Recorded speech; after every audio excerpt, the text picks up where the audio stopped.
We've been here before, we'll be here again. We're bowling up at Newton, Eastgate Lanes for a little 4-game sweeper. This time it's on Chameleon. Last time I went up, it was no good, but this time hopefully we're looking to turn things around. We got a new pattern, a new week, and maybe even a new me.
So game one down, I used obviously the black hammer, Chameleon being a slightly shorter pattern, around a 38 footer, and decently challenging. I decided that urethane was the best option because it gave me the most control of the pocket.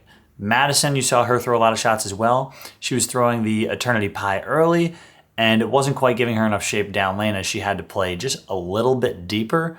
It wouldn't quite hook back when she missed to the right, so she switched over to a harsh reality and finished out the game pretty strong. So 2-teen for me, I think a 180 for Madison. Both not too bad of a start because the scores are slightly lower. I don't think I cashed in the high game pot. I think it took 220 to cash in the high game pot. However, we got another game coming up.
All right, so game 2, I shot 250. The pair was hooking a little earlier, a little more, so I just moved in a little bit and kept that same shape with the urethane ball. I made all my spares as opposed to last game where I missed one.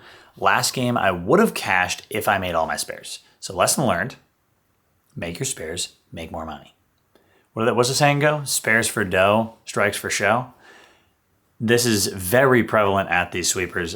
Madison that game I think she shot a 180 again, maybe 190. A lot of splits, made both baby splits. She went back to the Eternity Pie and tried to play a little straighter. It's so hard with the urethane carry down when you don't have a urethane ball or don't like using a urethane ball. So for Madison, everybody's basically throwing urethane and then she's trying to throw reactive. So she's in that weird in-between spot. She can't hook it because all of the urethane balls make her balls wiggle down lane.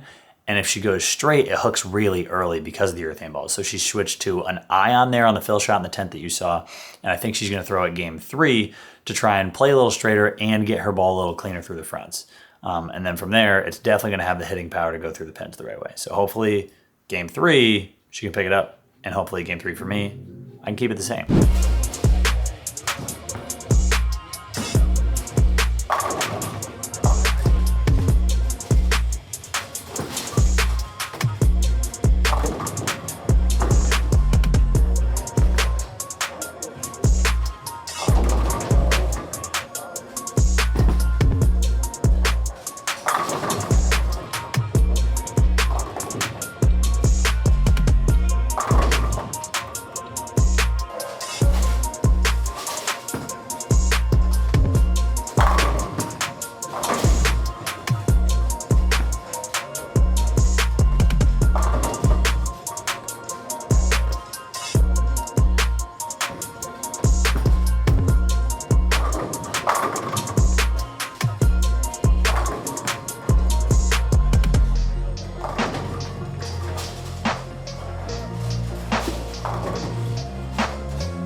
For me, game 3, 200 on what I think is the hardest pair in the bowling alley. The left lane just hooks so much more than the right lane that it's always hard to figure out what to do because it's like you're bowling on 2 separate pairs, not 2 separate lanes. So it's like one is a completely different bowling alley than lane 2. It was clean. I made all my spares. I threw a lot of strikes and I threw a couple of the shots that could have struck. Lesson learned going into next game. I don't know if I'm going to have to play it like the left lane or the right lane. I think I'm going to try and play it kind of in between the two of them because I had the left lane hooking so much more than the right. But for me, really solid game. For Madison, also a much better game. She's still splitting there, but she got to 200 that game with much, much better ball motion. It's just really hard, and it's even harder watching because I didn't get to see that game because we were bowling on opposite ends of the house. But it's really hard watching from here because it is so close. And if she throws a really good shot and it gets, I mean, like a board right down lane, it actually just wiggles in that urethane and you can see it where the stronger balls pick up, but hers picks up and goes to the left. So I wish I had an answer, but we might be drilling Madison to pitch black soon. So yeah, that might be the answer. But until then, game 4 coming up. I cashed again that game with 220, and hopefully we can cash again and maybe take home the win here on this last game.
And this is why you keep bowling, because last week didn't go so well. I tried to apply some of that knowledge. I tried to learn as much as I could when it was going really bad. And this week on the Chameleon, I actually figured it out. I stuck with a more simple game plan on the games where I wasn't, striking every shot or the pair was very different. I just slowly pieced it together. I tried to keep the mind slow and I tried to keep everything slow. And that last game I shot 257 for the win. But Madison over on the left lane, like I said, 1 and 2 is the hardest pair in the house. She couldn't get her ball to stop hooking. It kind of is what it is. It's hard to stay mentally in it throughout the whole time when your ball is just doing the wrong thing, as what happened to me last week. Good bowling for me. I took home the dub. For Madison, a little bit of a learning experience, and we're definitely going to drill Madison a pitch black or some sort of urethane ball, whether it's the IQ78U or the pitch black. I want to see how she bowls with it. It's a different piece that a lot of girls don't throw, but I think really useful for her, whether it's at tournaments or just something that she gets to practice with and see a little bit different shape in the bag. I think it's definitely something that she could add. So hopefully a new ball to be drilled, many strikes to be thrown next week, which is where we'll catch you at our next sweeper up in Newton at Eastgate Lanes. We'll catch you on the next one. Thanks for watching. Thanks for tuning in. And thanks for sticking around and learning with me. Peace.